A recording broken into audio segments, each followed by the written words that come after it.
Hey everyone, I'm Megyn Kelly. Welcome to the Megyn Kelly Show and happy Friday. Oh, we've got a great show for you today. In just a bit, we're going to have a powerful combo on Kelly's Court.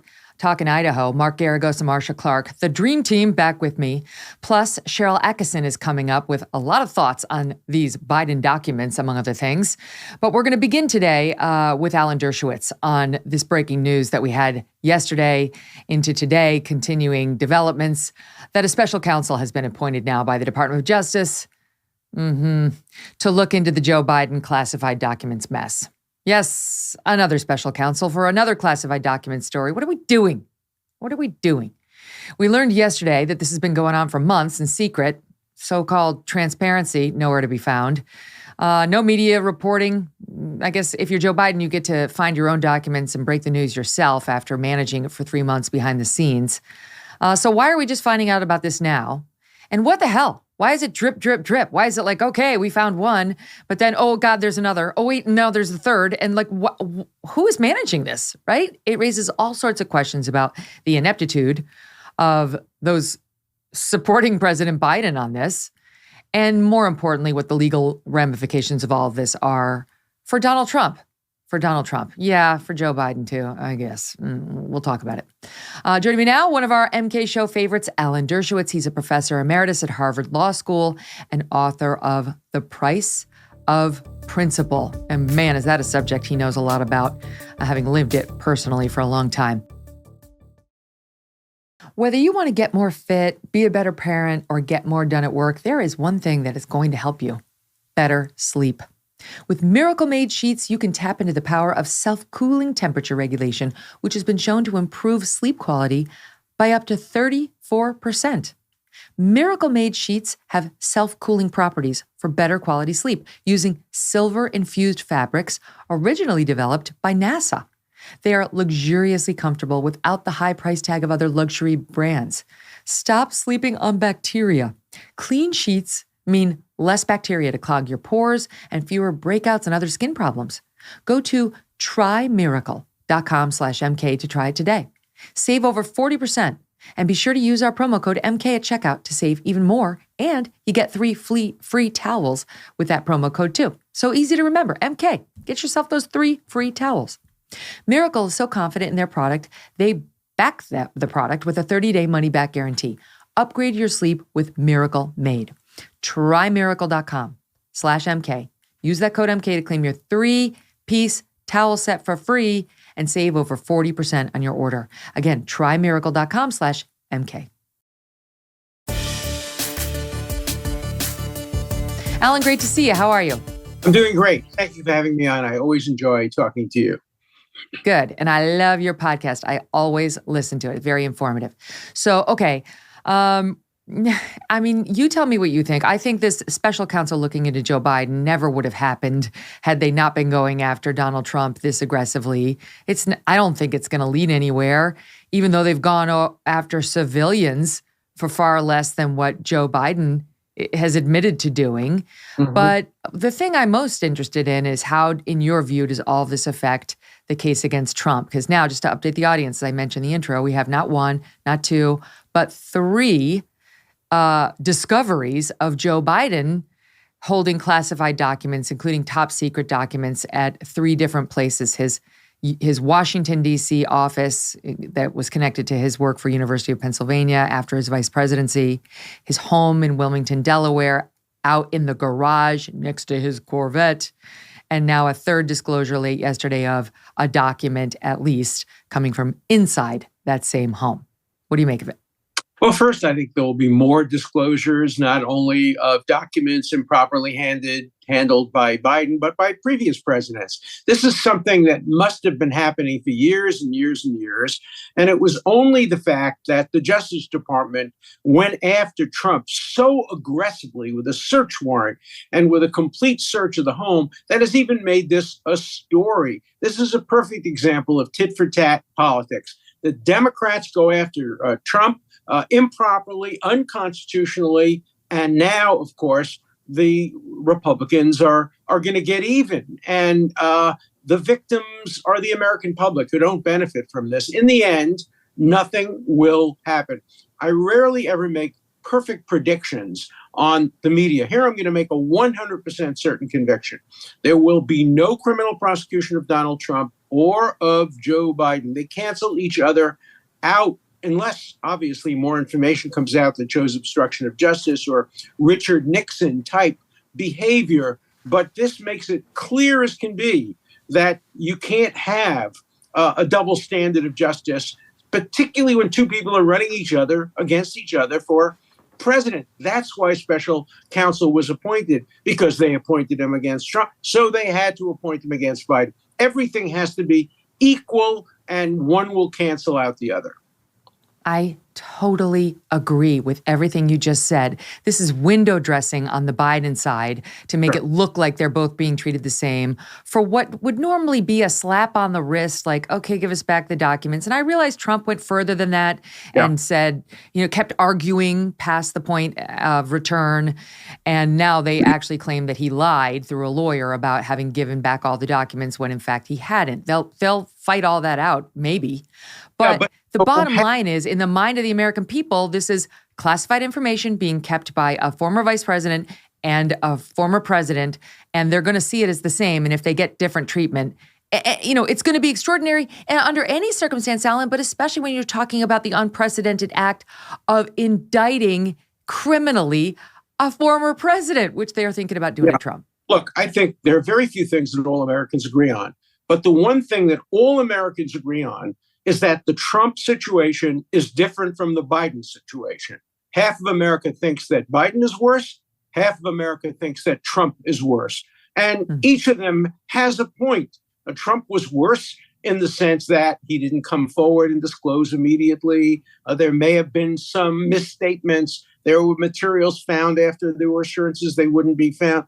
On the other hand, we have Trump being the president of the United States at the time, having the ability to declassify material, whereas Biden was the vice president and didn't have the ability to classify material. Also, with Biden, there was this delay. Why a delay between early November and the midterm elections? And then why a 2-month-long delay? And there were also speculation that Biden would never have revealed this information had the media not gotten wind of it. Now the question is, who leaked it to the media? Who's out to get Biden? Who was out to get Trump? This reflects the worst of American politics. I'm actually starting to wonder, this is a little tongue-in-cheek, if Joe Biden is behind this whole strategy because he doesn't actually want an indictment of President Trump.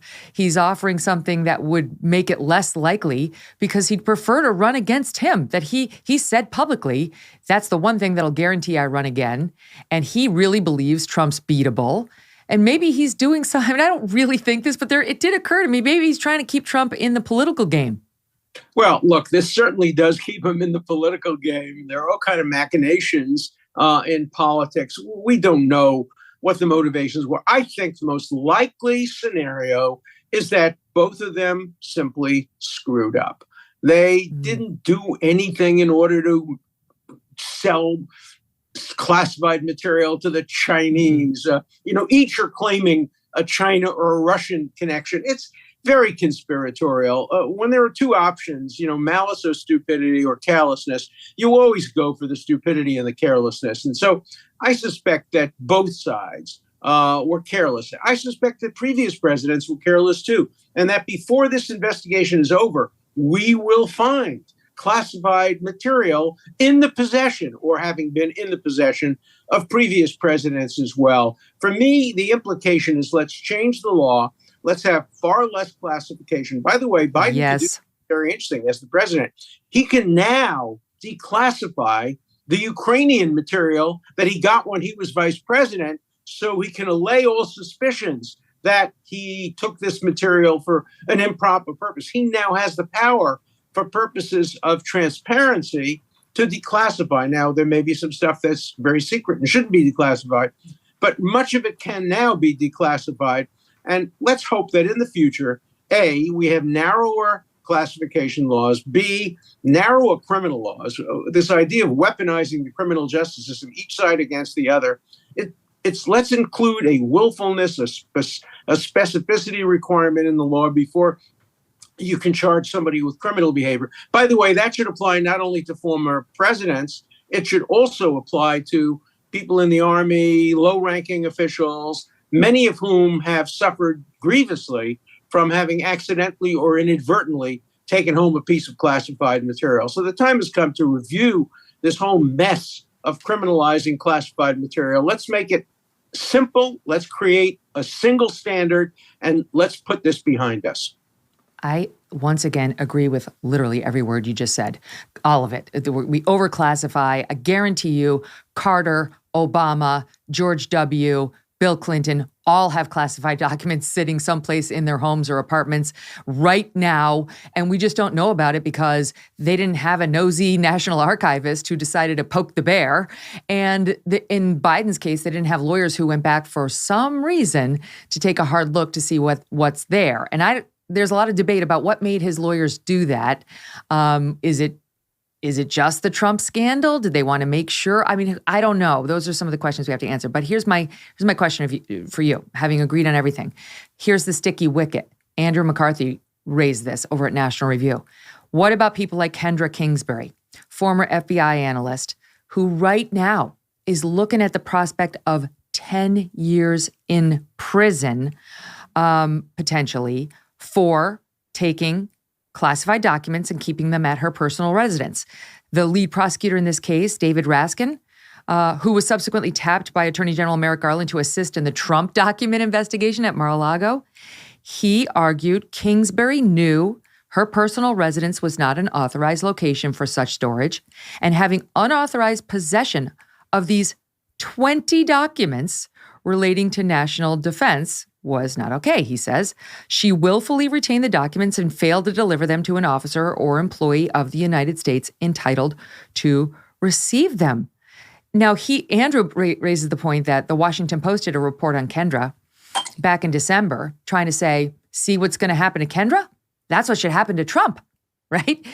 Her case looks an awful lot like Joe Biden's, too. And that's what these special counsels, the DOJ, they are going to have to deal with, that they've gone after Jane Doe's much more aggressively than they are likely to go after, in particular, Joe Biden here. But that's the problem with special counsel, why I generally don't like them. They have a specific person who's targeted by them. They don't look at comparative cases. They just look at the single case, and they have to look at comparative cases. Look at Sandy Berger. Sandy Berger is the best example. He's a good guy. Yeah. I like him. A terrific lawyer and a very good, aide to President Clinton. But he was writing a memoir, and he got lazy, and he went to the archives, and he stuck some secret material in his socks and maybe his underwear, and he got a slap on the wrist. Now, it hurt him. It was a big slap on the wrist because it hurt his career, but there was no criminal, imprisonment, no search of his home, none of that. And so you have to have a single standard. And these people who are now being investigated or previously have lost their security clearance based on this kind of material ought to have them restored. And we ought to go back in time and create a single standard based on what we do with Biden and what we do with Trump and what we did with Hillary Clinton and what we did with Sandy Berger. You can't have one standard for Democrats, one for Republicans, one standard for high-ranking people, another standard for low-ranking people who just want their jobs back. Now, the special counsel appointed to investigate Biden, again, like kind of air quotes on this, because we both agree it's not going anywhere, is Maryland U.S. Attorney Robert Hur, who was nominated by then President Donald Trump in 2017 and recently worked in private practice. Here's the question, and then you have a different prosecutor, a special counsel looking into Donald Trump. Right. The special prosecutor looking into Trump, I think, was probably on the precipice of charging Donald Trump, of indicting Donald Trump prior to this. And I wonder what's going through that guy's mind now, because you say he's not supposed to really look at the comparative cases, right? He's supposed to be looking at Trump only. And in that lane, the Democrats and maybe the special counsel, they're outraged, Alan. They're outraged over Trump because, yes, it's true. He didn't just discover documents that may have belonged to the National Archives and not him, and then call them up and say, here, come take them. Several other steps happened. He He sort of obfuscated. He said no.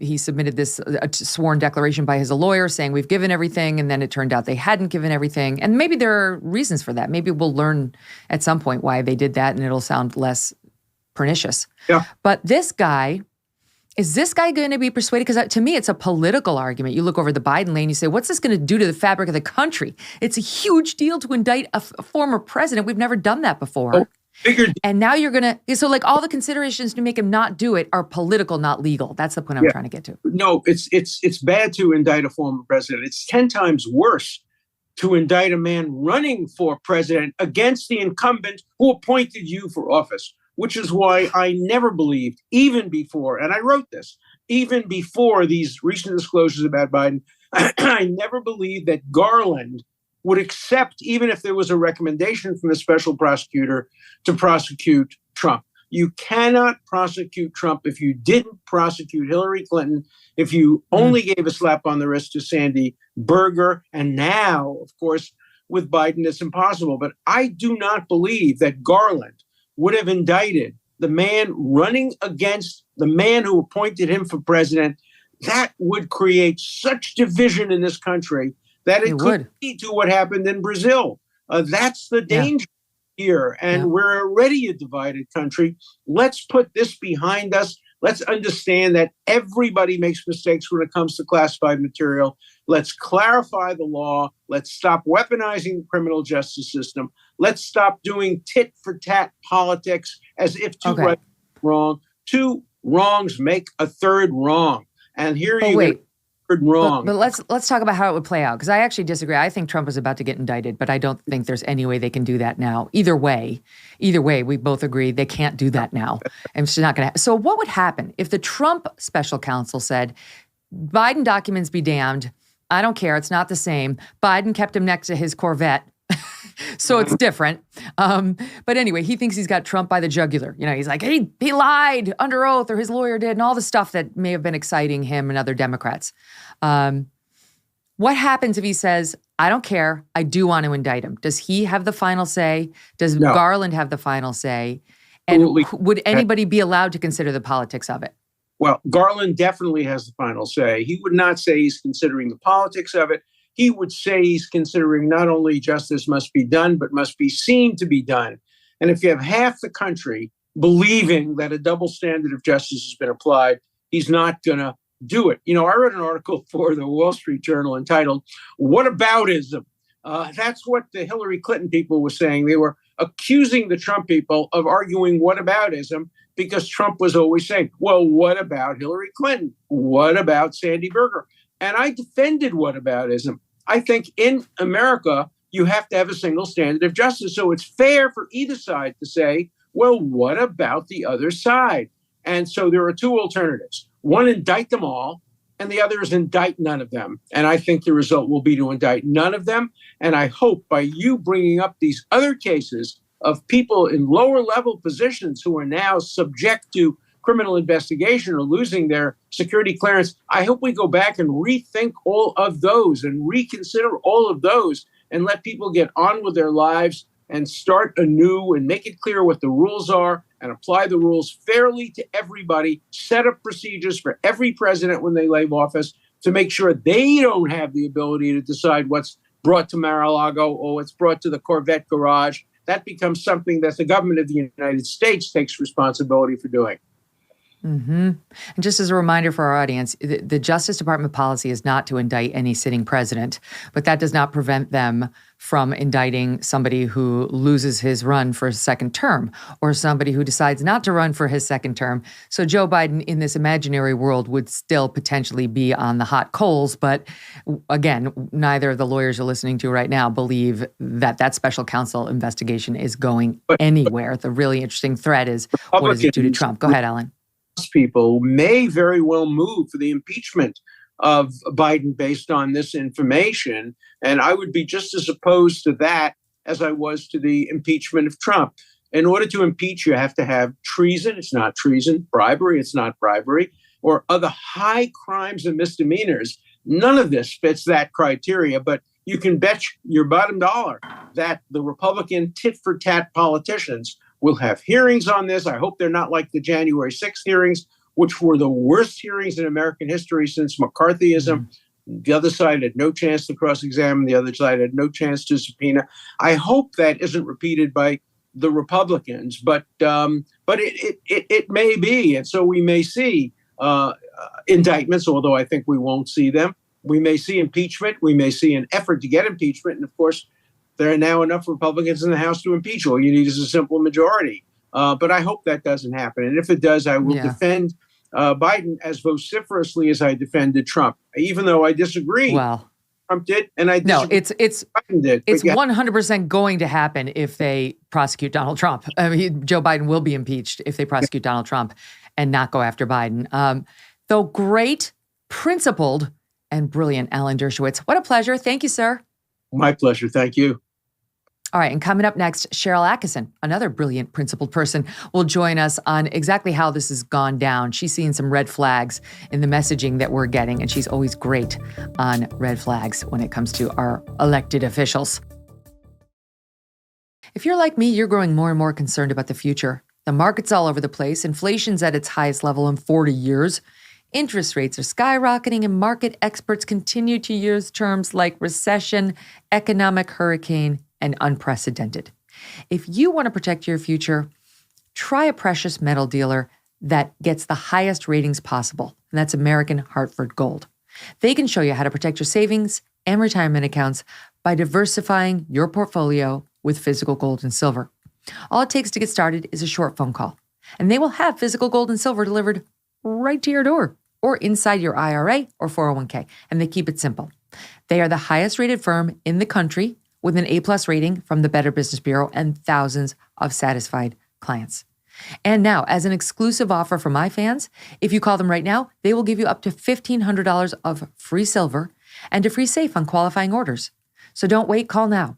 The number is 866-518-2955, 866-518-2955, or text MEGYN, my name, to 65532.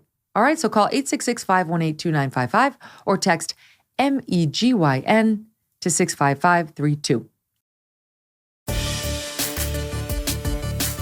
We are continuing the Biden classified documents conversation with Sharyl Attkisson, host of Full Measure with Sharyl Attkisson. Welcome back, Sharyl. So I just want to get to sort of some of the messaging on this, because there is a real question about why this came out, at least the first batch that were found on November 1st, right before the midterms, and why they kept it silent for so long. And then there's a second question about why, when they found this first batch at his office in Washington, D.C., connected to the University of Pennsylvania, they didn't then say, oh man, we better search every place right now so we make sure we have all potential errant documents collected so we don't have to piecemeal get discovered and get found out on it. And they're not, it's been a mess. So I have lots of questions. But here on the question of transparency is NBC News, which is very interesting, right? Just to have the left-wing media raising real questions of President Biden on this, of his press secretary, on the promise of transparency he made to us. Sat one. Do you acknowledge that the fact that the White House did not reveal this to the public, despite the fact that you've known about it for months, undercuts the president's promise of being transparent with the American people? But here's the thing: they were transparent. There was transparency in doing what you're supposed to do when these items were discovered. Not with the American people. Look, I am here standing in front of you answering these questions. Sharyl, is that transparency? Well, it's not, but also I will point out, we're taking the word of the people involved in the alleged misconduct that they did what they said they did when they said they did it. I think they probably did conduct a search, and I'm assuming these sorts of things just based on history and what we've seen in the past. I don't think they did wait to discover these other things. I think they probably did conduct a big search. I think it's a mistake to rely upon the things that we're hearing now reported by the media or by the Department of Justice or by Biden's own lawyers. It's a mistake to take that at face value and assume that's an accurate representation of what really happened. But I would suggest when you say they should have conducted a global search at the time, I think they did probably, but that shouldn't have been them. That should have been special independent people, clear to see classified information that would have been called in so that there could be, an ethical sense to this investigation that we could refer to. And isn't it funny how anything that could be negative to Donald Trump was leaked by the Department of Justice repeatedly, but nothing that could be damaging to Biden seems to be leaked until they're ready for it to come out, whether it's Hunter Biden's laptop stuff or whether it's these things. We know now Department of Justice officials can keep a secret when they want to keep a secret. Mm-hmm. Good point. Yes, exactly. So we don't know how we're being spun or misled. What they're telling us this week is the first batch at that office in Washington, D.C., connected to his think tank, that they were found November 1st. The second batch was found December 20th in the garage. And I don't know when batch 3 was found. They say it's a document. We'll see.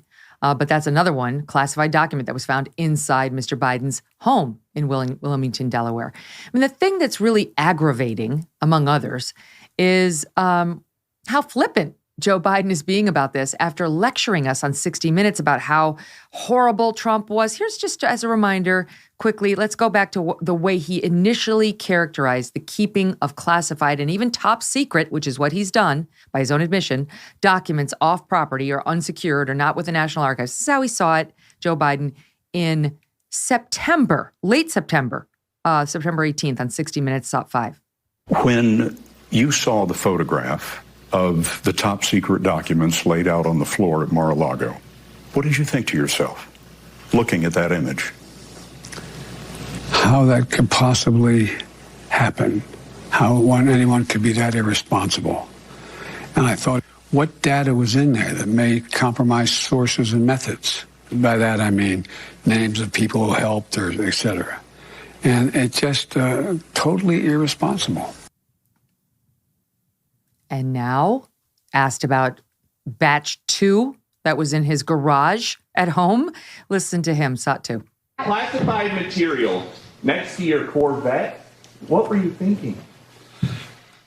Let me, I'm going to get a chance to speak on all this, God willing, soon. But as I said earlier this week, people, and by the way, my Corvette's in a locked garage. Okay, so it's not like you're sitting out in the street. So but at any rate, was in a locked garage. Yes, as well as my Corvette. Wow. I'm sorry, that is just, I guess he has no choice but to take that approach. He's not going to say, hey, I'm guilty of the most heinous thing now that I said Donald Trump was guilty of the most heinous thing.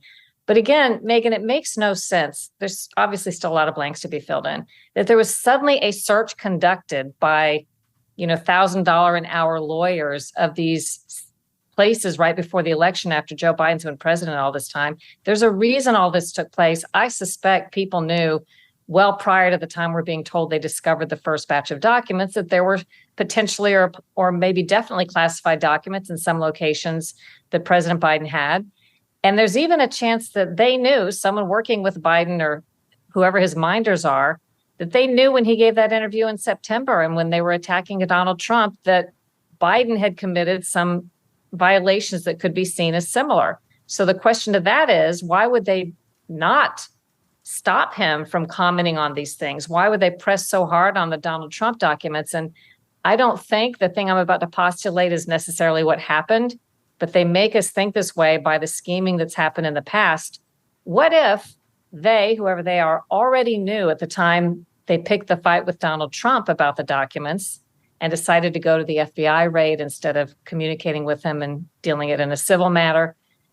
What if they already knew this? They, whoever they are, get Joe Biden to come down hard and say what a terrible violation this is, only to then reveal at a key point in time to them when they want it out that he did something that could be seen as similar. And now he's in, as I called it, a Kobayashi Maru, Star Trek reference, sort of a no-win situation, because he's boxed himself in. Who would be engineering that?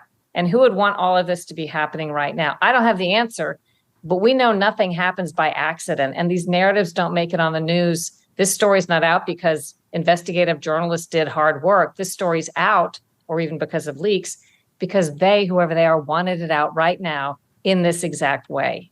Eric Bolling was asking me the other day, I went on his show on Newsmax, and he was saying, could it have been someone like Kamala Harris, maybe some civilian who we've never heard of, like who would have an interest in compromising Joe Biden or hurting Joe Biden?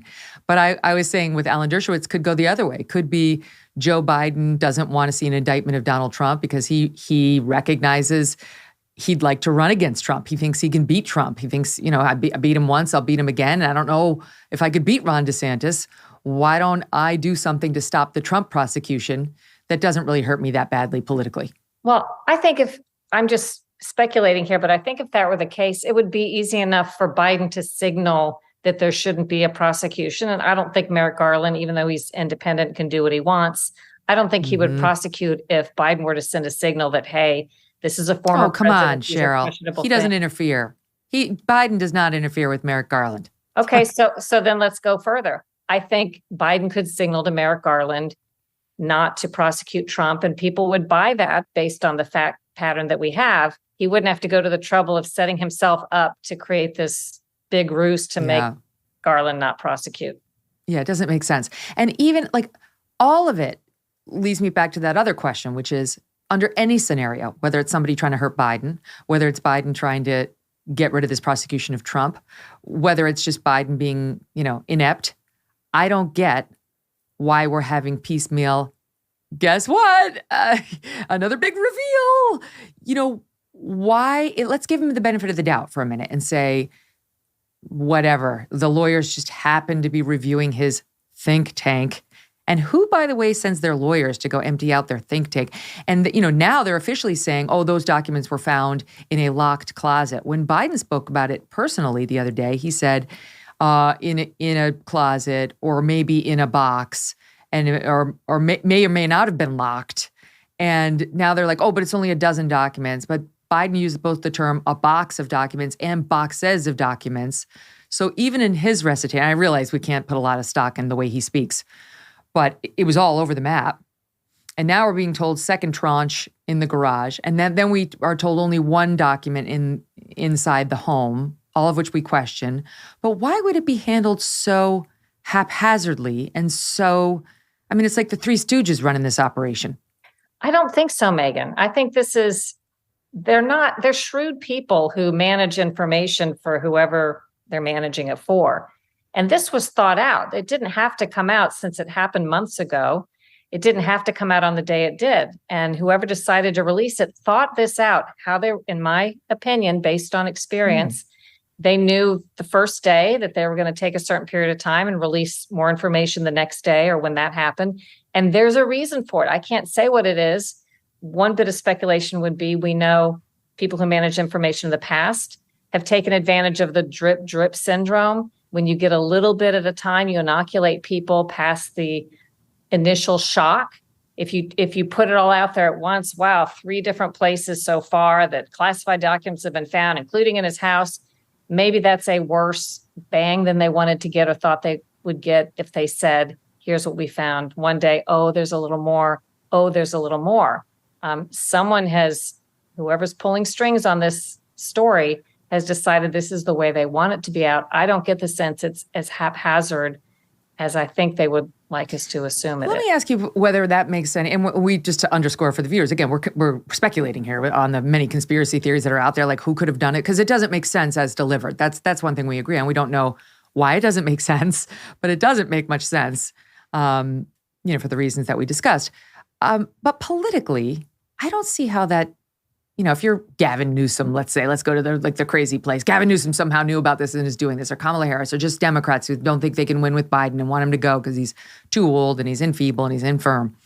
How is this a campaign deal breaker?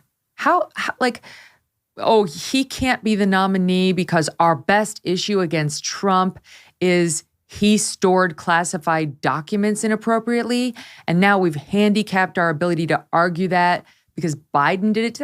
That is weak sauce. This is all a legal dispute. The politics against Trump are, he's a madman. He says the crazy things. January 6th. It's not like the documents thing. Well, there's also, let's postulate something else. Again, based on experience, we know to understand that what we're hearing is not the whole story in general, because that's what experience taught us. But what if at some point in time they were hiding this? Clearly they were hiding it from the public, but it came to be understood or believed that it would come out at some point, whether because there's a Republican Congress or because people inside the Department of Justice were saying, if you don't talk about it, we're going to have to talk about it soon. Pressure was building. Maybe too many people know about it. Who knows? But maybe they felt that they had to put it out in a way that they felt would be less damaging than if the FBI or did a raid or the Department of Justice held a big news conference and said it. They thought this would be a way that would be a softer landing for something that would come out anyway. And let me mention, there's a funny little story of something that happened at CBS about the drip drip, the idea that you can float a little something out there and then add to it.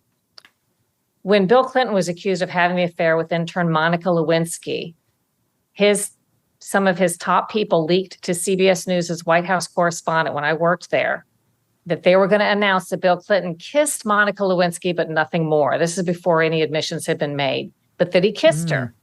They were going to float that out there themselves. They gave it to CBS. CBS reported it without saying who gave it to them. They didn't like, meaning the White House, the reaction. They floated that trial balloon. They didn't like what people thought about it and how they reacted to that revelation. They then held a press conference saying that it wasn't true. So the same people that planted the story then denied the story, and CBS was in the position of not saying, or for whatever reason, not wanting to say, hey, the White House is the one who gave us the story. Now they're making us look bad, like we have a false story, but they're the ones who told us. They just sort of ate what sounded like a bad story. I tell that long thing to show how there's all kinds of behind the scenes machinations going on that will say, try this out, see how people react, announce a little bit of this, turn it around. I just think there's a lot going on that we don't know about. Yep. And you get used as a reporter at these, Biden-friendly outlets a lot. We've seen that too, where they know they'll just put it on the air. The standards that used to govern journalism are no longer. Do you remember after Vincent Foster's death, the White House counsel that worked under Bill Clinton, who committed suicide? Some people thought maybe there was something else to it. But do you remember the Whitewater file that was in his office, a controversy surrounding the Clinton White House? It was taken from the White House right after that happened, which is illegal and improper. Nothing's supposed to be changed or moved, but Hillary Clinton and one of her aides were said to have rooted around in Vince Foster's office prior to the FBI getting hold of it. And then do you remember a Clinton lawyer showed up with the file some days later, turned it over. I don't know if it was in a briefcase or a file folder. We don't know what had happened to the file in the interim, but he represented it as, oh, here's the file. Nothing's happened to it. No explanation for why I took it for several days, but believe us, this file's exactly as it was the day that I originally had it. I mean, there's just so many crazy things going on all the time that I think the media sometimes accepts. So another little sidebar, back then when that was happening, one of the White House people hired to spin the press on all of this came to CBS and met with us, just sort of a behind the scenes meeting, and showed us the file and said, you can look at this Whitewater file and you can see there's nothing incriminating in it. And we sat around in this room, and I was just this young journalist, sort of the new kid, but I was the only one who asked the question, we don't have a chain of custody for this, though. You're representing to us, this is what was in the file, but we don't know what was in the file the day it was took versus the day it was returned. And the lawyer for the White House actually said, well, that's true, but I'm representing to you that this is how the file was on that. Right. Honor system here. Oh, okay. Sure. I do think it's interesting that NBC, Kristen Welker, asked that question, but MSNBC is ready to run cover for President Biden. This is Mika Brzezinski today, I think. Was it today or yesterday? Today, Friday morning. No, today's Friday, right? I'm arguing with my team. In any event, here they were yesterday. Here she is with her take on it. Classified documents in private hands is something Republicans downplayed constantly until the shoe was placed on the other foot. And unfortunately for them, the Trump shoe that dropped was much bigger and entirely different in the key issue of willful intent to obstruct. Many Republicans just aren't smart enough to figure that out, and they can't figure out that this week's developments actually make it more likely The DOJ moves on Trump. In the end, what is most important here is intent, willful intent to obstruct. What we know is that the Biden administration immediately handed over the documents. We also know that Donald Trump held off, even in the face of a subpoena. Okay, so that was this morning. Many Republicans aren't smart enough to figure that out, that this is about willful and intent to obstruct. And they can't figure out that this week's developments actually make it more likely that the DOJ moves on Trump. Last I checked, Mika Brzezinski does not have a law degree. It's been a while since I practiced, but I did practice for 10 years. Alan Dershowitz, way more than any of us. And it is not actually more likely that the DOJ is going to indict Trump. She doesn't know what she's talking about, but clearly she, and I'm sure many others on the left-wing press, will wind up there, Sharyl, running cover for the president. Go back to her saying, what we do know is they turn the documents over right away. I don't know that. It's interesting when the press will take someone's word for it with no evidence and then question everything another side says. We have no evidence that they did turn everything over right away. We weren't there. We don't know when they were truly discovered. We don't know who first may have seen them before the lawyers were called in. We don't have any of that information. So I certainly think, when reporters try to say what we know, if they weren't in the room, this stuff should all be attributed. They don't know that happened. And then I go back to Trump. What they see as obstruction, I see the argument, but you could see as Trump wasn't hiding anything the way they've had the past couple of months. He was actually negotiating because, taking his viewpoint, he didn't think that he had to return those documents, or he was negotiating their return. So see that as obstruction, if you will, but there's certainly a different argument that can be made, which was actually being had prior to the FBI raid of his Mar-a-Lago home.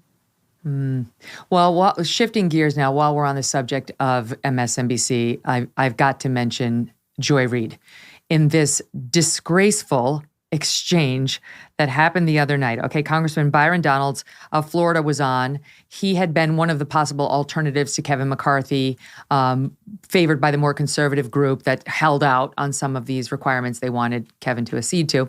And he went on, to his credit, this is a Republican, again, deep conservative, deep South conservative of Florida, went on Joy Reid's show, which you don't see that often, right? So he goes on there, and there's a great piece in Mediaite, I have to say.com, where they said the headline is Joy Reid's aggressive, inept interview of Congressman Byron Donalds demonstrates what her show is all about.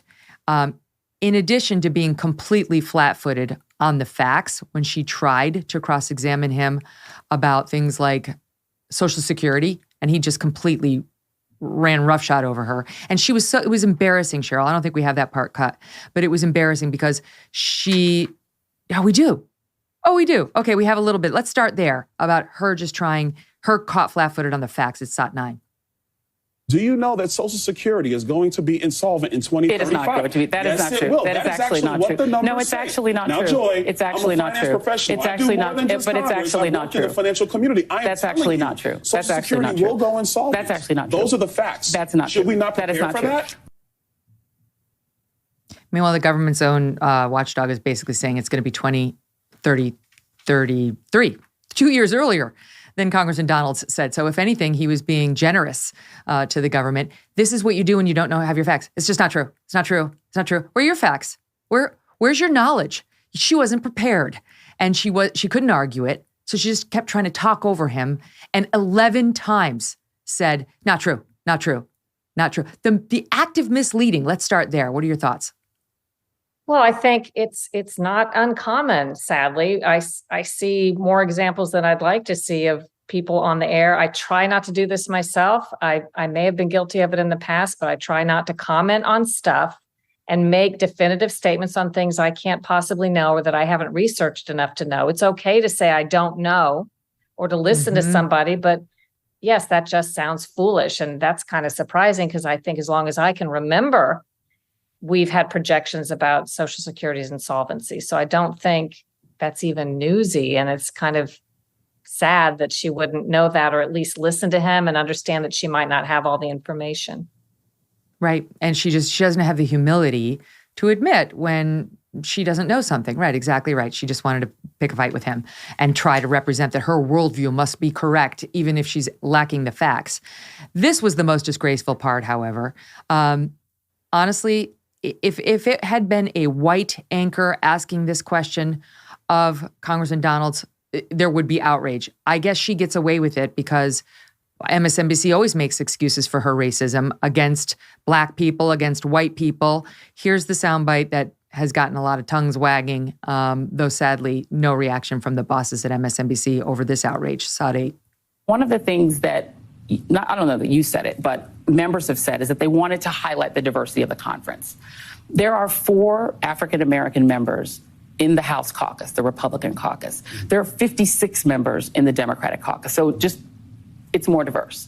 So do you not believe that the idea was to make a diversity statement by nominating him? Well, actually, first, that was not the idea. Because I was in the room when the decision was made by people who chose to nominate me. That never came. And you've still not explained how you were qualified. You've never been in leadership. Are you going to let me answer your question? Sure, tell us. Over me? Okay. Number 2, now let's go back. The reality is that a lot of members actually do believe in my ability to lead. They do. Am I to be despised for my youth because I've served one term, when members know that I have the ability to engage other members through the conference? But it's even bigger than that. Listen, we were at an impasse last week in our speakership elections. We got that done. Kevin McCarthy is now Speaker of the House. At the same time, I was working with members on both sides of our conference to make sure that we can get the job done, and we did. And that's the only thing that matters. Sharyl, just FYI, it wasn't just Joy Reid. Cori Bush just always can be counted on for something hateful and racist, said he is not a historic candidate for speaker. He's a prop. Okay, so this is what we get from, people like Joy Reid, people like Cori Bush, the diminishment of this guy because whatever, he can be historic, he can be a minority, he says Republican things, and therefore he must be diminished and attacked even on the basis of his skin color. Well, some of those who constantly resort to the same arguments, even when it doesn't apply, have proven the point that when everything's racism, nothing's racism, and then they come full circle and become racist themselves by acting as if everything's racism. I also don't understand the suggestion she made that somehow the Democrat conference was better because of its diversity, and yet had the Republicans indeed nominated him for diverse reasons, that would somehow be bad. And right. I do think one thing, I heard a lot of people say when that was going on, maybe this is an aside, that he was too young and too new. And I say, as an outsider, a lot of people would love to see somebody come into a position of power that doesn't owe a bunch of people. If you understand a little bit, I understand a little bit about how the power structure works on Capitol Hill. I've had members, both Democrats and Republicans, talk about what they're allowed to do and not allowed to do based on donations and the party and so on. And if you took someone fresher who is not beholden to the same interests, and make no mistake, Democrats and Republicans on the Hill often work for corporations and interests, not us. They're working for who's paying them, not the salaries, but the donations. It could be a benefit, and not because he's Black, but because he's young and fresh and coming from an outside viewpoint. And boy, when he talks, he sounds very bright and very well informed on the topics I've heard him comment on. Oh my God, he crushed her. The whole thing is worth watching. I saw it on YouTube. Kimberly Klacik, who ran for office down in Baltimore, tweeted it out. She came on the show in our infancy. It was fascinating, and brought my attention to the whole thing. It's worth your time if you haven't seen it. Meanwhile, just not for nothing, but his wife has been attacked as well in a racial way. She's white, and people who saw this interview or other exchanges tweeted out things like, surprise, surprise, his wife is, never mind. Somebody else tweeted, no surprise, he has a snowflake for a wife. Another tweeted, I'm embarrassed and ashamed. Seen his wife, I'm not surprised. So this is what they have to deal with because he is a Black conservative. We've seen it time and time again. It's just sickening. All right, stand by, Sharyl. So much more to get to. So happy to have you here today. Thank you for being with us. And Sharyl stays with us past the break into our next hour. Don't miss that. And don't forget, folks, you can find The Megyn Kelly Show live on SiriusXM Triumph Channel 111 every weekday at noon East. And the full video show and clips by subscribing to our YouTube channel, youtube.com/Megyn Kelly. If you prefer an audio podcast, you can follow and download wherever you get your podcasts for free. And there you'll find our full archives with more than 470 shows there. Enjoy. Did you know your internet service provider knows literally everything you do online? How about that? Well, you have got to check out private internet access. These days, getting on the internet without a VPN is a risky business. Internet service providers are tracking your every move. They're looking at you. Big companies are profiting off of you. Cyber criminals are trying to steal your data. Jeez. Maybe at this point you're thinking, wait, what's a VPN? How's it going to prevent all that? A VPN is a virtual private network. That means private internet access encrypts your internet activity and disguises your online identity, making it more difficult for third parties to track your activities online and steal your data. Private internet access, a VPN, hides your IP address and encrypts your internet connection. This way, you're in control of your data and your digital life is shielded from all the rude snoopers. Plus, they have apps for all operating systems and they're really user-friendly. So if you want to enjoy all the benefits of private internet access, now is the time to subscribe. Go to piavpn.com/Megyn, piavpn.com/Megyn, and get an 83% discount. 83%. That's just $2.03 a month to protect yourself. And you also get 4 extra months completely free. But you must go to piavpn.com/Megyn for a truly private digital life. One last time, piavpn.com/Megyn. Sharyl, I've got to ask you about Diamond and Silk. Diamond has passed away, sadly. My God, so did Lisa Marie Presley, which is just, it's hard to get your arms around. You know, it's like this poor family, Elvis, and I think Elvis's mother died at a similar age, and we can get to that in a minute, but I want to stay on Diamond and Silk now. Lynette Hardaway is her actual name. She died earlier this week at just 51 years old. And her older sister is Silk. They were sisters doing sort of their pro-Trump thing and became very, very popular. And honestly, like, I love these ladies. I was on the receiving end of some of their attacks, but they were fun to listen to. And it's like their whole gig was entertaining.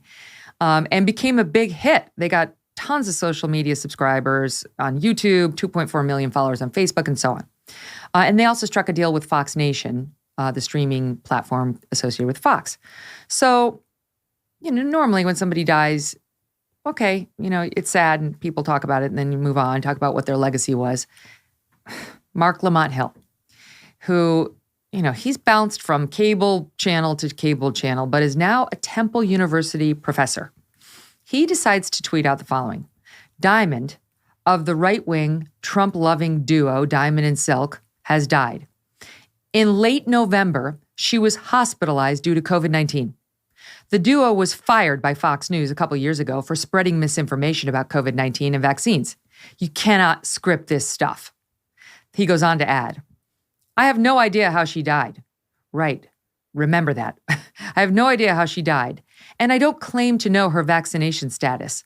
I would, however, find it sadly ironic if Diamond died from anything related to COVID, especially if it was preventable. Like Herman Cain, she would have paid an unnecessarily heavy price. Unbelievable where this guy's going.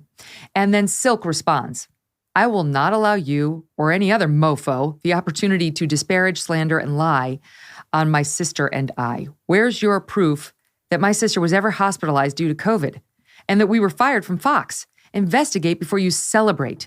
You have until 12 noon today to retract that. Then he responded in a long thread, but basically here's the highlight. I'm not celebrating. I base my tweets about the hospitalization on news reports. As I noted yesterday, some have since taken them down. I have yet to see anyone retract.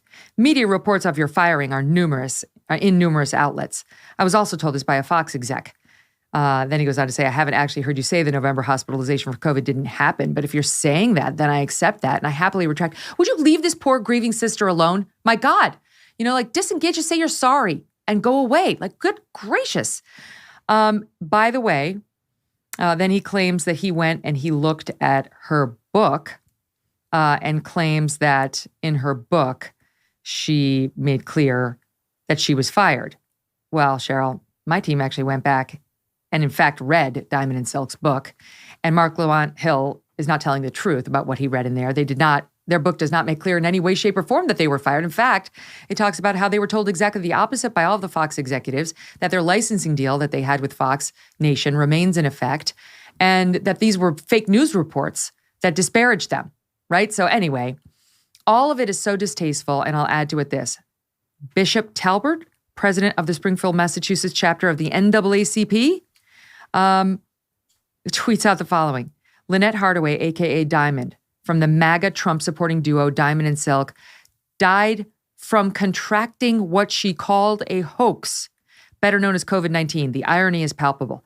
Even the NAACP, their instincts are not to say something kind about a very prominent Black person who has died. We don't know the cause, but to decide it was because of COVID without evidence and disparage her. So what do you make of all this? Well, isn't it similar to the syndrome of the Black conservative representative from Florida? I think this is sort of a script that can be written about a lot of different scenarios. And I do think it's very sad. And then complicated when it comes to COVID, because as we've learned, it is deemed okay by the information minders to speculate about anything regarding someone dying of COVID, whether they did or not, whether there's evidence or not. But never okay to speculate about somebody who is vaccinated being harmed by an illness that is known to be affiliated with vaccination. So it's that double standard that people seem to be able to justify however they feel or whatever they want to say accordingly. And it makes no logical sense. But yeah, very sad. That's exactly right. It's like people got hammered when Damar Hamlin went down on that field with the Buffalo Bills for saying, did he recently have the vaccine? I don't actually find that an outrageous question because myocarditis in young men is a known side effect now, and people are admitting it within the medical community of, in particular, the Moderna vaccine. And we've got really smart medical professionals who are repeatedly saying, be careful about these boosters, especially if you're in that age group, but for everybody. So asking the question, is that something we should look into? I don't find that as offensive as this. Which is, this guy, Bishop Talbert, is saying she died of COVID. How does he know? I haven't seen, that hasn't been reported anywhere. She called it a hoax. She died of this hoax. Like, all of this is so irresponsible and disrespectful. And of course, these leftists who went nuts on people for questioning whether Damar Hamlin had recently been vaccinated will say nothing in response to this. Well, and, I hope this isn't too far off into left field, but if we hadn't been able to question whether people who get lung cancer and smoked, if there was an association there, we would never have unearthed that if scientists would not have been able to do the studies or collect the data. These injuries, including the football player Hamlin's, have to be reported under our safety system for this very reason to the vaccine adverse event database. It's not up to anybody at this stage to say it is or isn't caused by the vaccine because they can't possibly know because we don't know all of the vaccine effects. And by the way, side effects from vaccines, according to scientists, can occur, people don't, I think, widely understand this, weeks, months, or years later, depending on what it's done to a body. That's why the database collects all reports of these injuries after vaccination if doctors are properly reporting them, and they're not, so that patterns can be discerned that aren't otherwise obvious or didn't show up in clinical studies. But beyond that, as you mentioned, we know there are heart effects and stroke and certain other disorders that have been acknowledged to be part of the vaccines. We're not even just talking about the mysterious ones we don't know about yet. So it's logical to ask the question the same way we ask a question if someone has lung cancer, we kind of in our mind say, I wonder if that person smoked. It doesn't mean that's what caused it, but it's a rational, logical question to ask.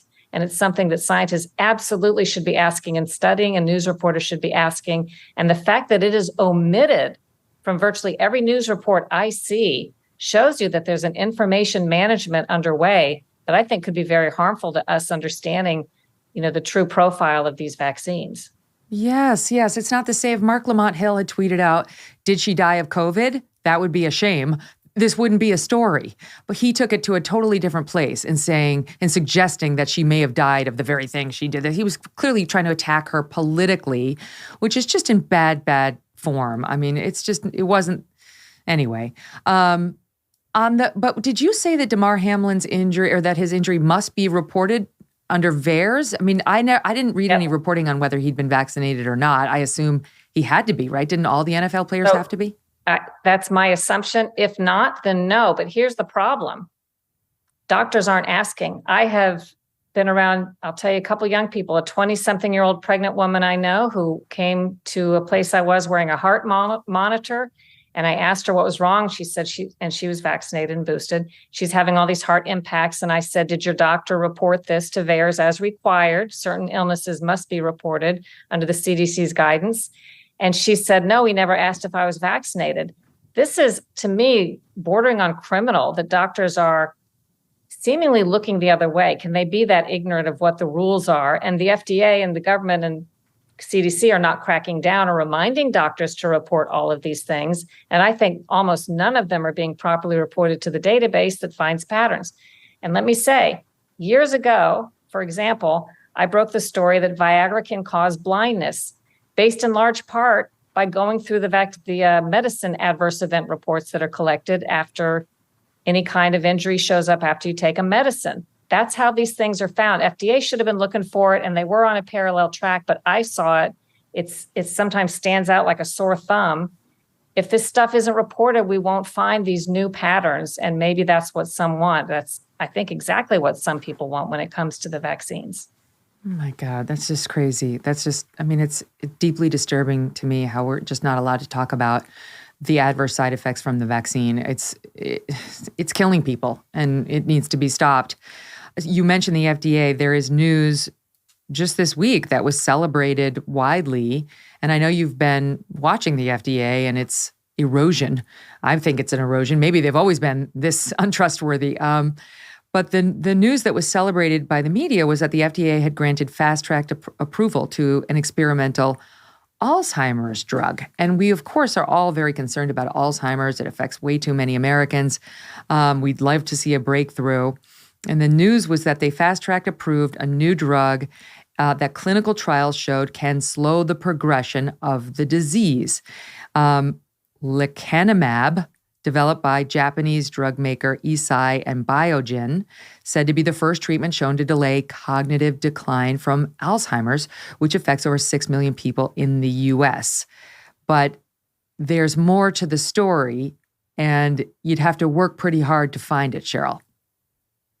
Well, I'll be digging into this for my show Full Measure, but I already reported on the precursor controversy to this, which was what I'm told is a similar drug called aducanumab, which was likewise fast-tracked by the FDA despite all kinds of weird things happening.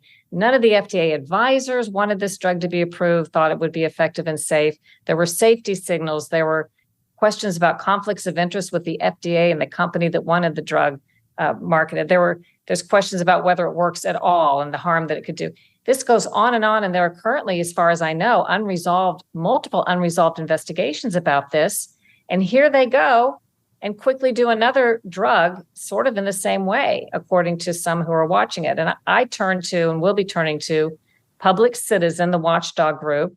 I think their website, citizen.org. They've already written a letter about this to the government, raising questions about it, and they've been following the aducanumab case very closely. But I think, again, there's every reason to suspect all kinds of conflicts of interest because we've had so many of those between our government agencies and the industries that they're supposed to regulate, particularly when things happen that don't make a lot of sense. And you do have to dig for that information because, like you said, the media is not widely covering these controversies the way we used to before. Drug companies were paying for so much sponsorships and advertisings on our airwaves and on our stations. But yeah, that's a big controversy. Yeah, so we can't trust the government. We've learned during the COVID thing, do not trust the American Academy of Pediatrics at all. I'm sorry, but I don't trust them one bit after all the recommendations they made in COVID, despite the science, despite the studies coming out.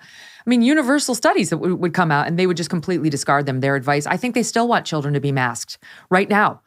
Indoors, outdoors, doesn't matter. I'd have to go back and check, but every single recommendation they issued was in line with really the far left, the most COVID hawk position you could ask for.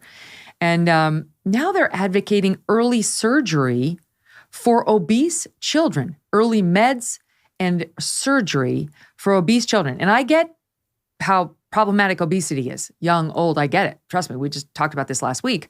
But they're now okaying weight loss surgeries like a gastric bypass for 13-year-olds. So explain to me, Sharyl, how we have a country that now is celebrating body positivity and putting women like Lizzo on the front of magazines saying, this is beautiful, shut up with your fat shaming, this is healthy, literally healthy, they're saying. And at the same time, quietly, they're saying, but we need to cut open the 13-year-olds who look like that because otherwise they're in grave danger for their health.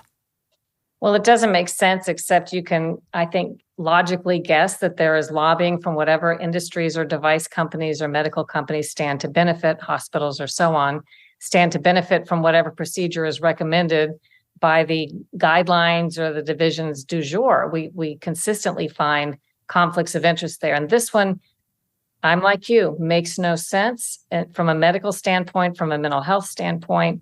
And I think it's in the same genre of a lot of other recommendations we've had over the years from this society and other medical societies. And I've done reporting on, you may have done some of your own, with medical experts like Dr. Bernadine Healy, former head of the National Institutes of Health, like Dr. Marcia Angel, the former first female editor of the New England Journal of Medicine, Richard Horton, the editor of the Lancet Medical Journal, saying things like, we can't trust most of what's published in medical journals because it's so conflicted. The science has been so taken over and influenced. And I think it's one of the biggest stories of our time that our politics have been taken over, the science and medicine have been taken over, federal agencies have been taken over, the media has been taken over.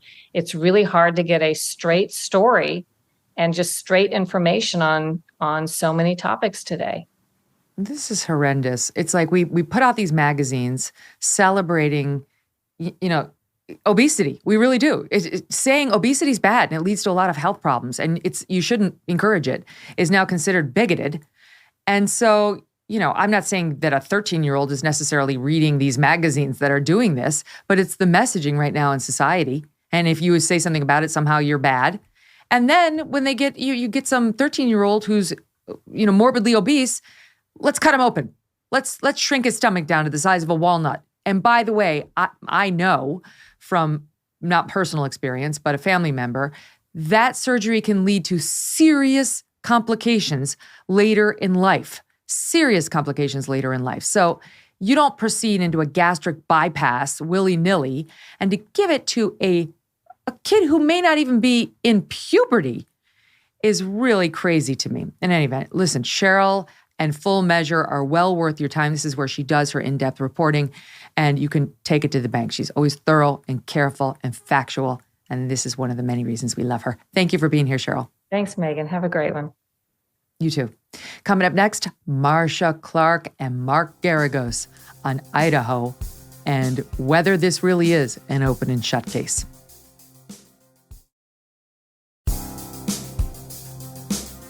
Today, we have an all-star Kelly's Court panel. Marcia Clark is an attorney and New York Times best-selling author. She became a household name after working as the lead prosecutor in the People versus O.J. Simpson murder case.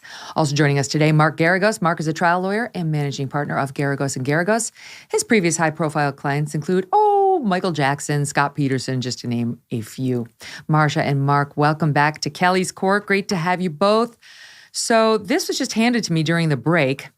I'm going to put all sorts of caveats on it. It's from our friends over at the Daily Wire. It seems like a typo to me, not by the Daily Wire, but by Bryan Kohberger's lawyer. But I'll read you what they're reporting. The headline is, suspected Idaho killer requests documents related to, quote, co-defendant, who has never been mentioned by police. I'll read to you from the report. This week, Kohberger's public defender, Ann Taylor, filed motions requesting, quote, any written or recorded statements by a co-defendant and the substance of any relevant oral statement made by a co-defendant, whether before or after arrest in response to interrogation by any person known by the co-defendant to be a peace officer or agent of the prosecuting attorney, etc. Okay. And then Yeah, Marcia, and as you know, I- that this I mean- particular defendant previously asked members of law enforcement if they had arrested anyone else in connection with this crime. I got to say, this sounds like a typo, like a cut and paste by a busy public defender. But what do you think, Mark?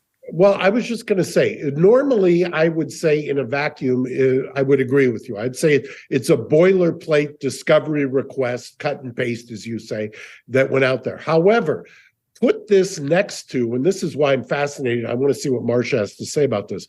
There was a sealing order on a search warrant, and the sealing order had language that I have frankly never seen, or I can't remember ever having seen, which was part of it was they did not want law enforcement to be exposed to threats or intimidation and expose the investigation. Now, exposing the investigation, I've come across a zillion times. That's standard operating procedure. Threats to law enforcement leads me to believe that there is something that apparently they missed, or a thread that they missed, or didn't, or got out in front of their skis. Remember, the officers had said, we're 100% certain this is the guy, nobody else. I think there is a suspicion that there is somebody else or someone else in the mix. Whoa. Marcia, let me read what Mark's referring to, just to color it in for the audience. This is the search warrant for Bryan Kohberger's Washington State apartment, which has been temporarily sealed. That's been sealed. They haven't shared with us the search warrant. They've shared with us the affidavit that was in support of the arrest warrant, and it was very detailed. But for some reason, they're sealing the search warrant for the guy's apartment, which was requested on the same day as the arrest warrant, December 30th. But now we see why they're sealing it. They say, and this is going to remain sealed until March 1st, potentially earlier, but as of March 1st for now. This is what they said in asking for the sealing, prosecutors and police. Premature public disclosure of the details in this law enforcement investigation will create serious and imminent threat to effective law enforcement and could result in the premature end of this investigation, which could create a threat to public safety. What are your thoughts? I think that there are many. What Mark has said is a potential, but let me tell you about some of the background in the development of this case. This case kind of went crazy on social media, and a lot of people were in there speculating about others that may be involved, and then out and out dogpiling these people with no evidence, nothing but speculation, imagination, and just putting together 2 + 2 and equaling 8. And so some very innocent people got dogpiled for at least a few moments on the internet. And by moments, that could be days, I'm not sure. So it has been going kind of in its way viral. And people looking for attention, which always happens on the internet, are coming out spewing all of these theories about who might have done it and why they did it. And that is a danger to any investigation. It's a danger to law enforcement because it encourages people to come forward who really have nothing relevant to say. It discourages people from coming forward who actually have something important to say. And it, of course, might subject law enforcement themselves to all kinds of threats and horrible responses on the internet. This has become now a force in our criminal justice system. It lurks around the edges, and sometimes it even invades to the middle. So we have a very serious problem with that. And I think that sealing would be an appropriate way of tamping it down. You just don't want to let out information that could be the way you catch a liar or the way you spot the truth. Those details are the way you test what witnesses say. And if you let those details out, you run a very real risk of skewing the investigation. But Mark, don't you think, the warrant in support of affidavit in support of the arrest warrant is 18 pages long. We have so many details from that. Why allow that one out into the public domain, but not this one? Well, I don't disagree with you at all. I was speculating, and that's all we do here, I guess, but I was speculating that the defense might have requested that remain sealed. But the cynic in me thinks that because the officers in the police department had taken so much heat, as Marcia describes it, that they wanted to show And one of the I believe it was the chief had indicated that once it was unsealed, they would be vindicated, so to speak. And I suppose that's one explanation. I still think there's something else going on here. I suspect that there is another source profile of DNA or something else that was found at the scene. I just don't think, when you take a look at the timeline of this, and you know that there is a DoorDash driver there at 4 a.m., and you know that there is a spotting by DM, as they call the person in the affidavit, of somebody in the hallway. There's just, I believe that there is more here than meets the eye, and we're just not going to see it. And I think it's one of the reasons that the defense so readily said they would waive time until June on their speedy trial rights of the preliminary hearing. Why? Explain that. What do you mean? Well, look, normally it's a capital case. And in a capital case, you've got to dot all your I's, cross all your T's. You do a parallel investigation. However, to continue the preliminary hearing with no bail for your client for 6 months is quite a step for anybody to do. And normally you take more what I would call bite-sized chunks. You put it over for 30 days for a status conference. I think that there's a lot more going on here behind the scenes than we're even remotely aware of. I don't think the defense thinks for a second that we're going to continue it for 6 months because we need to do a parallel investigation of our client. I think that they think they've got a lot more going on or a lot more to work with, and they think that law enforcement is pursuing some threads that may be exculpatory. I don't see any other reason why you would continue the preliminary hearing for 6 months, because remember, you also give the prosecution the opportunity to take away your preliminary hearing, which is the last thing you'd want to do if you're the defense in this case. They could go to a grand jury, they could indict, then you never get a chance to cross-examine any witnesses. Marcia, what do you think of that? Yeah, so here's the thing, Mark's right. But it's also the possibility, what the defense is wanting to do is let the case drop out of the headlines as well. There can be multiple motives for this, and the more you take the heat off the case, the better off you'll be.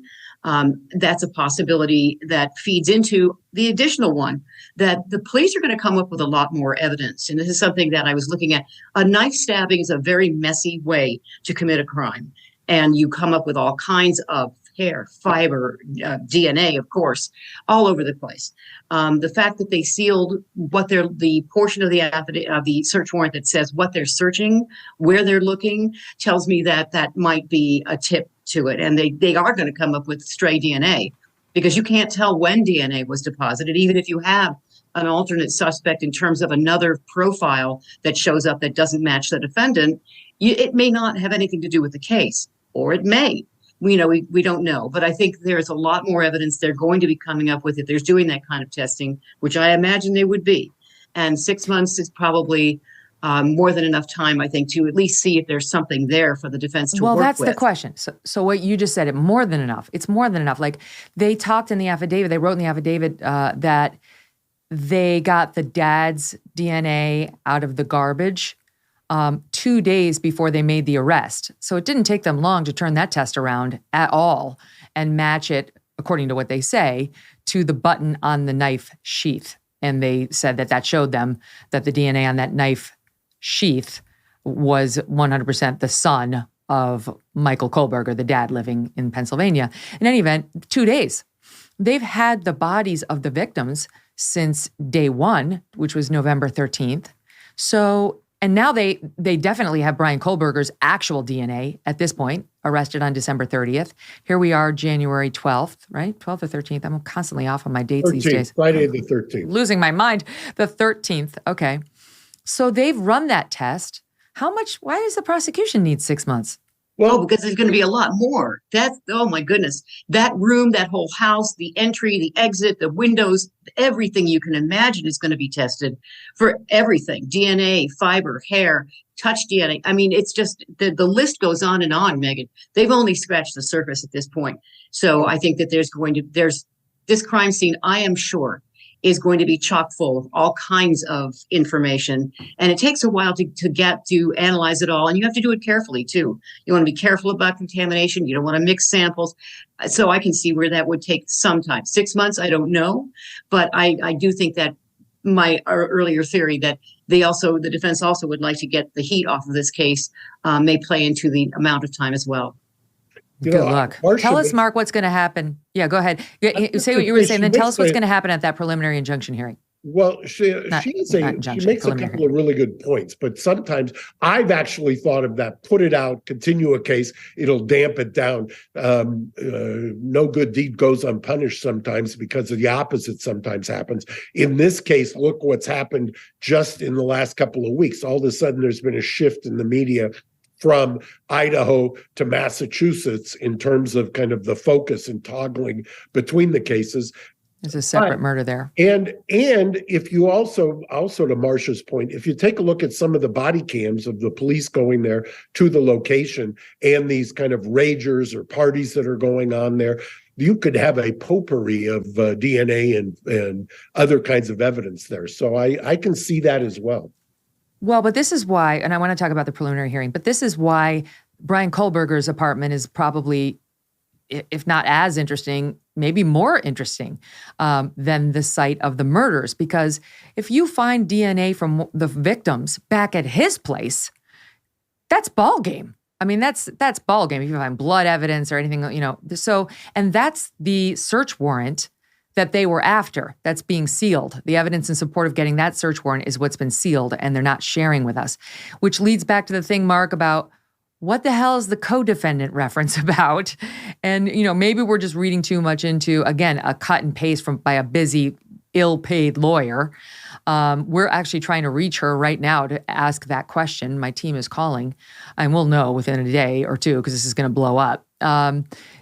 Or is there more significance to it as you... Well, I don't as you think put all the pieces together. I think she's under a gag order, as I remember. So she could say whether she committed a typo. I think they're erring on the side of casting a wider net. There's all kinds of, to Marcia's point about the dogpiling and the trolling on the internet, there's all kinds of theories out there and all kinds of other alternate explanations. This is a field day like nothing recent. Yes, but there is no co-defendant. There's no co-defendant. The reference makes no sense right now unless they've secretly arrested somebody else and didn't tell us, which seems out of the realm of possibility. And unless there's somebody who's in the crosshairs who they're looking at. So unless not arrested yet. Yeah, right. Who hasn't been arrested, right. Oh my gosh, that would be a huge headline. All right, let's zoom out for a second and talk about some of the latest evidence that's come out in the case and where you think it stands now. Because, I remain where I was a week ago, which is, and I'm sure they're going to find more DNA. But right now, his touch DNA on the button of the knife sheath ain't going to do it. And most legal analysts, Marcia, are saying, right, but all the surveillance tapes of what appears to be his car, coming to the crime scene 12 times before the actual day of the murder, seeming to surveil them, showing up on the night in question. He was clearly seems to have been at least in the very close area between 4:05 and 4:20 when the murders were committed, and then right back to Washington Pullman where he was living. I still feel like, okay, that doesn't show him walking into the apartment. That in the cell phone tower evidence, that's not a slam dunk either. Well, look, you put it all together, it's going to have to be one of these mosaic situations where you have the touch DNA on the knife sheath, and then you have, by the way, just the fact that that knife sheath is in the bedroom, is found where it is. I mean, the other people who live there are going to say, I've never seen that thing before. So don't forget there's going to be that kind of really basic testimony about this doesn't belong here. So, and it's got his DNA on it. That's in itself significant, I think. But then you have on top of that the car being found in the location and behaving in strange ways, parked there between certain times, but also before them. The car was spotted there by surveillance cameras before the fact, for weeks before the fact, which indicates the possibility of stalking. And then you have the cell phone pings that corroborate the movements of the car. Then you have the observation by DM, the other girl who lives there, that makes it very clear the intruder is there. And also she has the one characteristic of bushy eyebrows that did go along with his appearance. And that's not the strongest thing. And I'm never a big fan of eyewitness identification cases. But when you start to put it all together, it is starting to look that way. Now, you're right. At this point, it's not a slam dunk. It looks very much like it's moving in that direction, but that's why they're continuing to investigate. And, of course, they're going to turn his apartment upside down. They're going to turn this crime scene upside down. And we're going to see a lot more in days to come. Go ahead, Mark. What are your thoughts on I don't on all that? disagree with Marcia. I think that you've got, to me, it's probable cause all day long. However, I've said it before and I'll say it again. There's so many holes in this. I can't tell you the number of murder cases that have turned out that the cell phone evidence ended up exonerating my client as opposed to showing that he was guilty. As I'm sitting right here, I could be using my phone and it could be pinging onto two towers 12 miles away from each other just by virtue of the amount of traffic on one of the towers. So I've never been a fan of the cell phone triangulation. It's a good tool to try to get you there, but I've used it to show that somebody was 40 miles away at the time of the crime and exonerated them. So that's not going to get them there. They also, the fact that the phone was not being used during the 2-hour period. I know law enforcement speculates that he turned it off. There's other explanations like he wasn't there. So those kinds of things, you get jury instructions that say 2 reasonable alternatives. You got to pick the one that points towards innocence. They need more evidence. Well, and I'm Marcia, sure they does agree. all this, yeah, I'm sure they're going to get it too. Does all the stuff we're hearing right now, like about his possible online use, like social media postings, and we don't know whether it was him, but certainly, internet sleuths and a former FBI agent has been weighing in on this repeatedly online, saying they believe they've found his presence, his postings in online chat rooms under the name Papa Roger and the name Inside Looking. One in particular stands out where this Papa Roger posted before evidence of the knife sheath was made public in that affidavit, the following: of the evidence released, the murder weapon has been consistent as a large fixed blade knife. This leads me to believe they found the sheath. Again, I cannot believe this is crazy because that does sound like it's from the killer. Talking about it being a large fixed blade knife, I think makes most of us think about, oh, they studied the wounds on the victims and they have an estimate of what committed those wounds. Whose mind goes to they found the sheath? And they have other postings by this guy that suggest it may indeed have been Bryan Kohberger. So the cops are going to know this. The DA, the cops, they're going to know whether he posted as Papa Rogers and Inside Looking. They're probably searching his computer, already having all that. But would that all come in? It can. They have to establish a foundation to prove that he had the access to the computer. And it also goes to the weight. So if the computer that is in his house was the originator of these postings you're talking about, and the one that says they've probably found the sheath is very interesting. I don't know why you would go there. There are people who carry knives around that don't have sheaths. So I don't know, that is to me a very interesting possibility, but you have to remember they will, if they can trace the signal back, they can certainly say it came from this computer. What they probably will not be able to do, but you never know, maybe they can, is establish that he was definitely the one who sent the message, unless they do it through other means. For example, they have records that show he was over here at a certain period of time, over there at a certain period of time, home at a certain period of time when no one else was there and had access to the computer. They'd have to find that kind of extraneous information to pin down the fact that he had to be the poster. But it could be done. I got to ask you a follow-up on that, Marcia, because you came on the show not long ago. We discussed Casey Anthony and your own reporting on that case, where you took a hard look at the records, the search records, and the various search engines on the Casey Anthony computer at home, and you you felt that you were able to determine it had to be Casey Anthony who made some of those incriminating online searches, because you were able to say they were done like minutes before George would have had to be at work. And apparently he showed up, we believe, on time. And you were able to conclude there's only one person who would have gone back and deleted all the incriminating searches, and you could show it was Casey Anthony. You weren't the prosecutor on this case, but you were looking at it as a legal analyst. So that is something that's admissible, and that you would take a hard look at. How can I prove the person was at home near that computer when this search was done?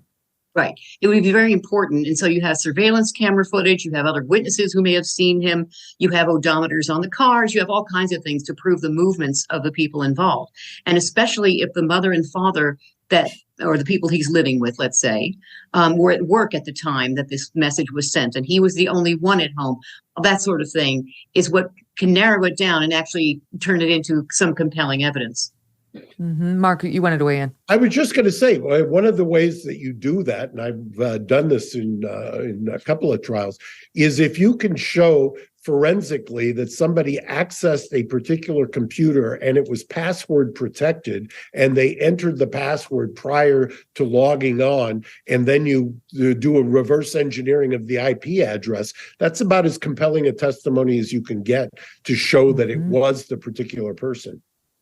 Mark, as a defense counsel, let's say we go to the preliminary hearing in June, and the DA, the prosecution, says, we've got his DNA at the crime scene. We've got his touch DNA. We've got saliva, hair of his on the victims, and we have their DNA in his car, or at his home, or we found bloody clothing. I mean, is that is it over? Like, what happens at that point? Well, there's a couple of different things there that you can kind of mix and match. If they find the toughest things, the sheath, if I'm the defense lawyer, does not bother me, because you can have an explanation for that. There's an innocent explanation for that. If it's on the button, somebody else had the knife, obviously some other person. The bushy eyebrows, that doesn't bother me. If in fact, as you posit, that there is victim's DNA in his apartment, that's a real problem. I don't know that it's game over, but that's a real problem. If he has other DNA of his, other than just the touch DNA on the button at the location, that's also a significant problem. And that's what I guarantee you they're looking for. They're trying to put together either at the house, in the car, or at the location. But of course, Marcia, I don't have to tell you, DNA that the rest of us think is foolproof and is going to lead, guaranteed to a conviction, can be manipulated and represented by defense counsel in a very different way.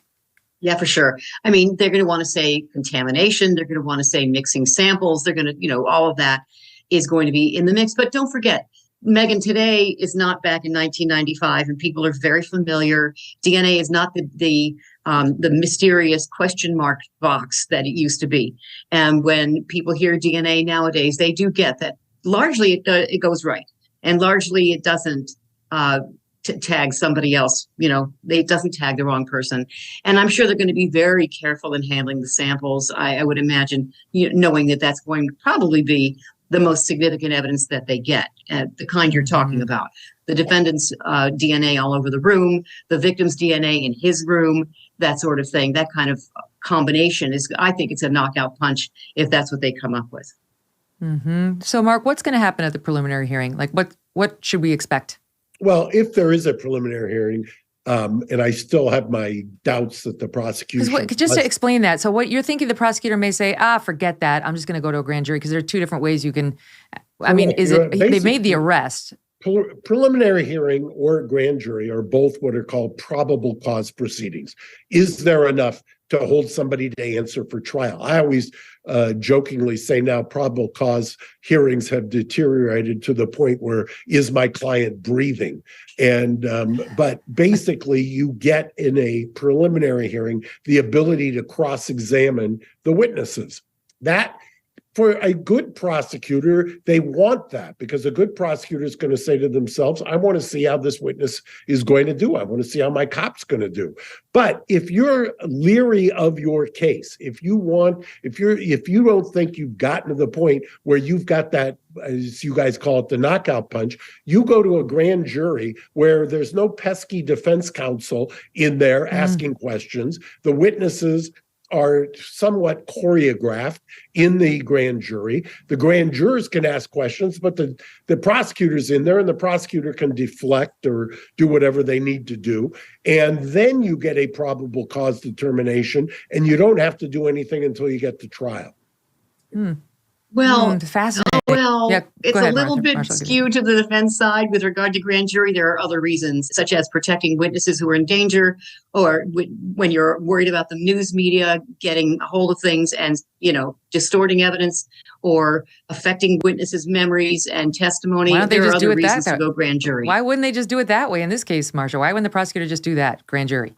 Well, as Mark said, I think it's always been my preference, actually, to do the preliminary hearing. I want to see how my case holds up. I want the defense to expose themselves as much as possible on cross-examination. Or if I have witnesses whom I'm afraid will disappear, I can preserve their testimony at the preliminary hearing. And if they are gone at the time of trial, it can be read into the trial before the jury. If you don't have that, if you go grand jury, you don't have that ability to do that. So there are advantages and disadvantages to the preliminary. If you're a really good prosecutor like Marcia was, you don't want to go grand jury. You want to. You're afraid of nothing. Preliminary hearing. Yeah, she's proven that time and time again. Marcia, Mark, thank you both so much for being here. Let's do it again soon. Okay, great. Thanks, Megyn. All right, we'll be right back.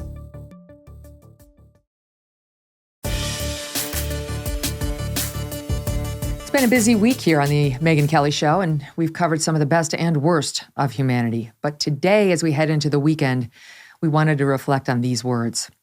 The foundation of the world is love. Words spoken by the late Pope Emeritus Benedict XVI. Just over 1 week ago, he was laid to rest in the grottos of St. Peter's Basilica. Joseph Ratzinger was born in Germany back in 1927. When he was 5 years old, he presented flowers to the Archbishop of Munich, announcing his intention to one day become a cardinal. He would go on to become a priest in the early 1950s, Archbishop of Munich in the late 1970s, and true to his childhood wish, a cardinal in 1993. In 2005, at the age of 78, he was elected pope following the death of Pope John Paul II.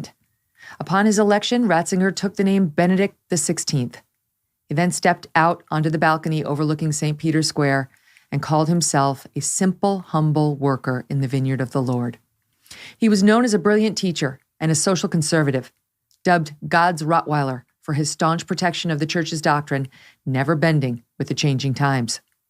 In 2008, during his first visit to the United States as Pope, he held Mass in Yankee Stadium before a crowd of nearly 60,000. He told the crowd authority, obedience. To be frank, these are not easy words to speak nowadays, especially in a society which rightly places a high value on personal freedom. During his papacy, Pope Benedict found himself handling one of the church's biggest crises in decades, as allegations of clerical child sex abuse piled up. In 2010, the Pope admitted, quote, "Today, we see in a truly terrifying way that the greatest persecution of the church does not come from outside enemies, but is born of sin within the church." He met and apologized directly to some victims, but critics always felt his actions were not enough. In 2013, Pope Benedict shocked the world, becoming the first pope to resign in nearly 600 years. He would spend the remainder of his days living inside Vatican City, dying on the last day of 2022 at the age of 95. His successor, Pope Francis, overseeing his funeral, calling Benedict a faithful friend to Jesus, saying, "May your joy be complete as you hear his voice now and forever." Rest in peace. Before we go, I wanted to bring you one edition of the MK Mailbag and let you know what the viewers are saying. This one from Bill is interesting. Says, "MK, you've said many times you will not say the name of mass shooters so as not to give them notoriety. I agree with you, but why are you saying the name of the University of Idaho alleged murderer? That monster should not get any notoriety." So, Bill, it's a good question, but there's a distinction. The experts, psychological experts, have told us that in the case of mass shooters, they are looking for notoriety. The point of the murder is the notoriety. There is no reason to believe that that is true in any random crime, including this one. We don't know what the motives are, but we've seen a pattern in the other lane that urges caution on the part of responsible journalists. And we are in the business of normally reporting facts, dates, times, and so on. So that's the reason for the distinction. Appreciate the email. You can email me, Megyn at megynkelly.com, and have a great weekend, everybody.